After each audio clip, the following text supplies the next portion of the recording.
Views. దాంతో అందరూ ఇతను ఎక్కడ ఉన్నాడని వెతికి పట్టుకోవడం మొదలుపెట్టి అన్ని మీడియాలు వెళ్ళి ఇతని దగ్గర బయటలు తీసుకోవడం, ఇంకా చివరికి ఇందాక మీరు అన్నట్టు ఇతను తీసుకొచ్చి స్టూడియో కూర్చోబెట్టి ఇంటర్వ్యూలు, ఇలాగా తర్వాత ఇతను టీడీపీలో కార్యకర్తగా చేర్చుకోవడం, ఇలాగ ఒక అయిపోయింది. ఇతను ఒక స్టాప్ సెలబ్రిటీని చేసేసారు అందరు కలిసి. మరి అది ఆ ప్రోత్సాహం ఇవన్నీ చూసి మరి ఇదో ఇప్పుడు ఈ స్థాయికి మాట్లాడడానికి వచ్చాడు. ఎవరు పూసలు అమ్ముకునే అమ్మాయి బాగా పాపులర్, లేకపోతే ఏదో అడుక్కునే అమ్మాయి పాట పాడతానికి పాపులర్. సోషల్ మీడియాలో ఇట్లా వచ్చిన వాళ్ళు ఒకసారి అట్లా వచ్చేసి పడిపోతారు. ఇట్లాంటి స్టేటస్ వచ్చాక దాన్ని ఎంజాయ్ చేయొచ్చు, బాధ్యత పెంచుకోవాలి. ఇప్పుడు అదేది అఖిల పెచ్చళ్ళ వీళ్ళు కానీ వీళ్ళు ఏంటంటే సోషల్ మీడియా స్టేటస్ వచ్చింది, సెలబ్రిటీ స్టేటస్ వచ్చింది, వచ్చినప్పుడు దాన్ని సద్వినియోగం చేసుకోవాలి అంతే. అంతేగాని దీన్ని దుర్వినియోగం చేసుకోకూడదు. వీళ్ళు చేసింది ఏంటి, ఇతను దుర్వినియోగం. అదే కదా ఆ స్టేటస్కి వచ్చినప్పుడు.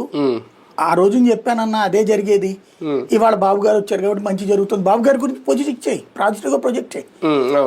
ఇక్కడ చేస్తున్న అభివృద్ధి పనుల గురించి పాజిటివ్ గా ప్రొజెక్ట్ చేయి. అదే సమయంలో జగన్ చేస్తున్నటువంటి అంశాల మీద విమర్శించు, తప్పు కూడా లేదు. నువ్వు టోటల్ గా టీడీపీకి సపోర్టింగ్ ఉన్నావు కాబట్టి ఆ విధంగా మాట్లాడడంలో తప్పు కూడా లేదు. టీడీపీ సపోర్టర్ గా మాట్లాడుతున్నాడు. కొన్ని యూట్యూబ్ ఛానల్స్ అటు ఉన్నాయి, కొన్ని యూట్యూబ్ ఛానల్స్ ఇటు ఉన్నాయి, కొన్ని పత్రికలు అటు ఉన్నాయి. పత్రికలు టీవీలే దిగజారిపోయాక వీళ్ళదే ఉంది, ఏదో ఒక పార్టీకి పనిచేయడం అన్నటువంటి తప్పేం లేదు. కానీ వ్యక్తుల క్యారెక్టర్ అసాసినేషన్ దగ్గరికి వచ్చినప్పుడు దాన్ని ఏమంటారంటే తొండ ముదిరి ఊసర వెళ్ళైనట్టు. మామూలుగా టీడీపీ సోషల్ మీడియా మొత్తం ఆర్గనైజ్ చేస్తుంది అంటారు కదా.